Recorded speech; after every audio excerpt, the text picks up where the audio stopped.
In the spring of 1769, Letizia and Carlo Bonaparte were crossing the mountains that straddled the interior of the island of Corsica. They were Corsican patriots, determined to repel a French army that had invaded their tiny island nation. The Corsicans were only about 100 to 120,000 people of peasant or shepherd origin. They had very few firearms, very little gunpowder, and that was all. They had to defend themselves against the 22 million population of France, then the most advanced country in Europe. The Corsicans never stood a chance. After a year of fighting, leaving thousands dead and wounded, they were defeated, and Letizia and Carlo were going home. Letizia was 6 months pregnant.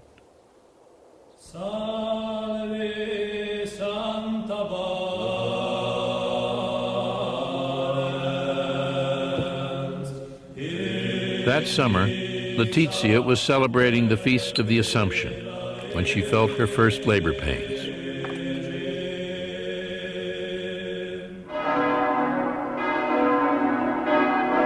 Later that day, August 15th, 1769, she gave birth to a son, Napoleon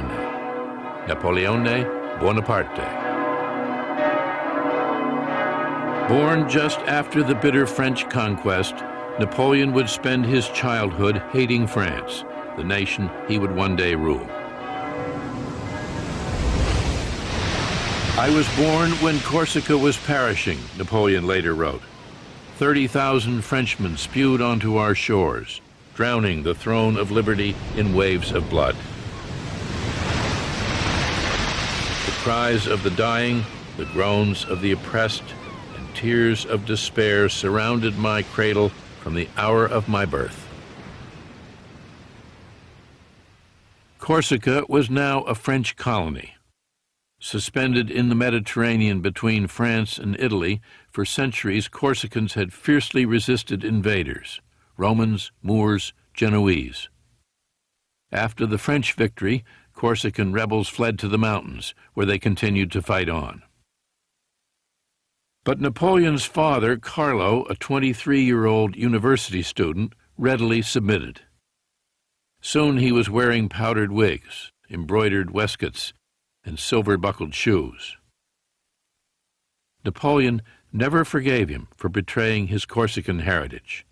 He would later say harshly that his father was rather too fond of pleasure. I think Napoleon always held a grudge against his father for having submitted. But poor Carlo, he knew he had lost the battle. He realized the French were there, so he had to live with them and make the best of it. Carlo began practicing law, won election to the Corsican Assembly, and rose in the esteem of the French rulers.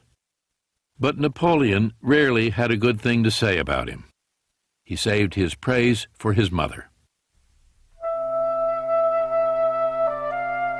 The beautiful, strong-willed Letizia. As a mother, he would say, she was without equal.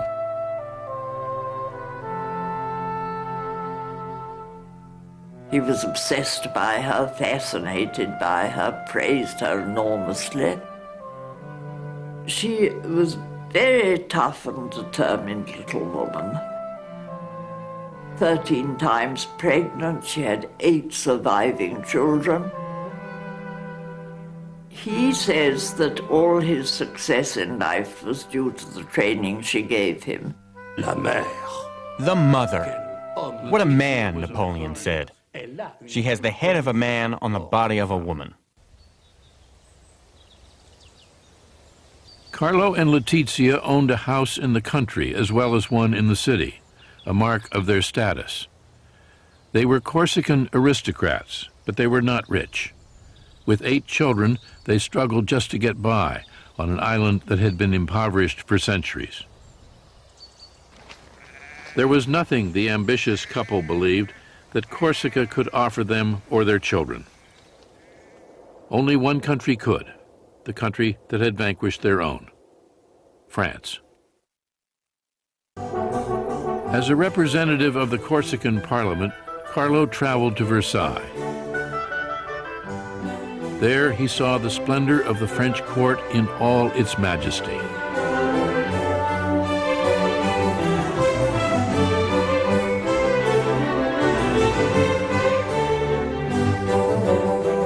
France was the envy of Europe.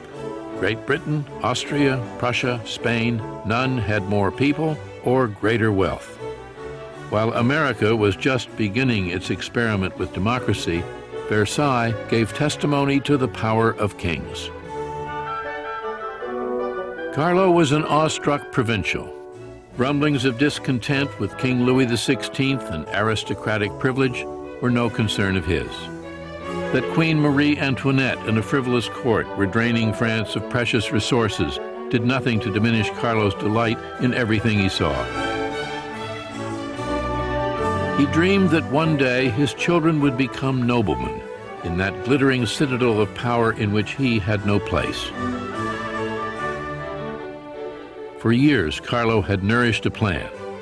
In Versailles, he saw it come true. He secured Napoleon a scholarship to a school in France. Napoleon set foot in France for the first time in the winter of 1778. A thin, sallow 9-year-old, accustomed to the warmth of the Mediterranean, suddenly alone on the windswept plains of northern France.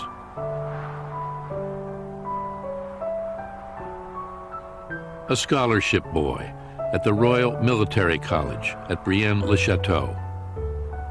He could hardly speak French. For the next 5 years, there would be no holidays, no visits home. He had no love of France. He still thought of himself as a grudging subject of an alien king. Il se sent corse. He thinks of himself as a Corsican. He is surrounded by students who are the children of French aristocrats, and they have nothing in common with this little foreigner. Donc, lui, qui est un être fier, And since he is quite proud, he becomes a loner. il va s'isoler, il va se mettre à part. Napoleon would one day turn his sympathies toward France, but not without years of resentment and struggle.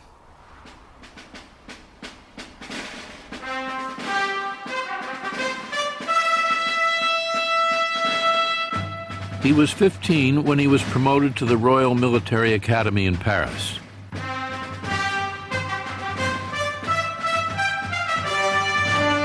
Along with the sons of some of France's greatest families, he would learn the splendors of French civilization.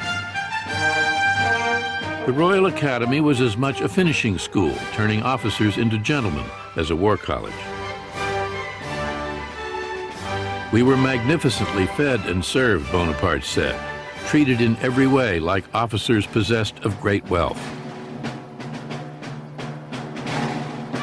The poor Corsican teenager still felt like an outsider.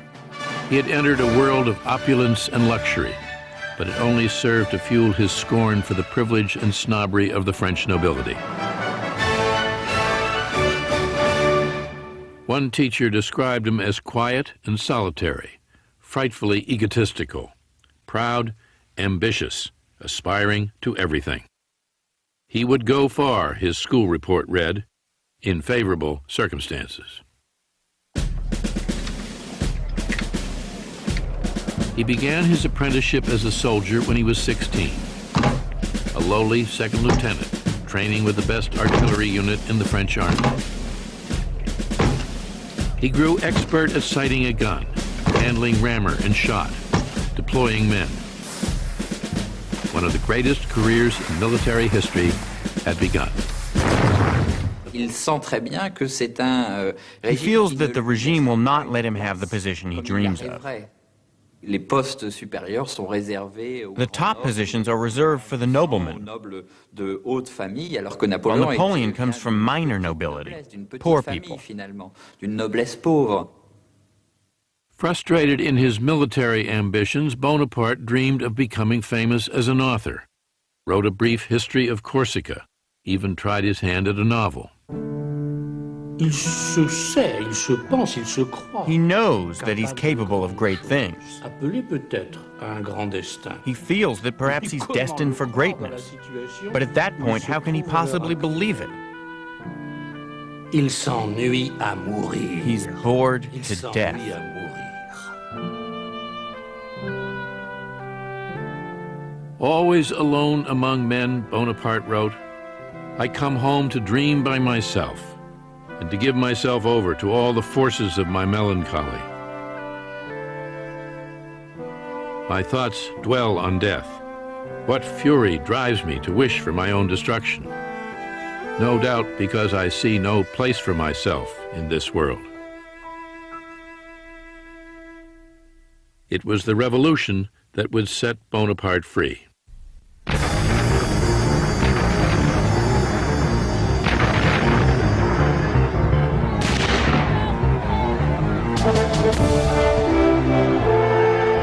On July 14th, 1789, Paris erupted.